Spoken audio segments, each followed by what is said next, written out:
سلام بچه، چطورید؟ بچه ها اگه چنین چیزی دارید حتما زود فعالیت کنید، چون باز نتا قرار بس شه. و اینکه لطفا از منم حمایت کنید و سابا رو حداقل به تقریبا نمیدونم حداقل یادش کنید. فقط الان 57 تا کلا، فقط لطفا حداقل به 100 تا برسونیدش لطفا، چون واقعا داره نزول باز قطع میشه و این که من دیگه فرق نکنم باز سابام کم میشه.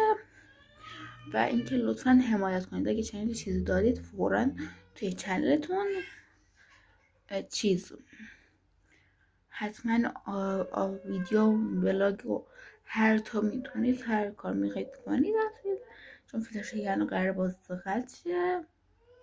و اینکه همین دیگه. و اینکه بچه ها ما دوشنبه قرار بریم بیرون، فقط میگم قرار بریم کوپایه، دیگه نمیگم کجا دقیق. و اینکه اونجا کلی واسهتون ویدیو میذارم. اگه این ویدیو از این ویدیو حمایت کنید واقعا اونجا واسهتون ویدیو میذارم. و اینکه خیلی خوبه.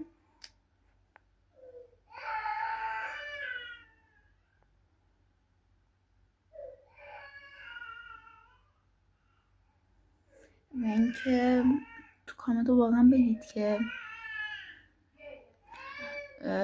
چنل دارید یا ندارید. اگه چنل دارید تا میتونید فعالیت کنید، چون واقعا باز قراره که نتا قطع شه. اینو خواهرم گفت، یعنی الیکا، همون که اسمش الیکا لشکریه دیگه، تو اون که معلوم خواهری.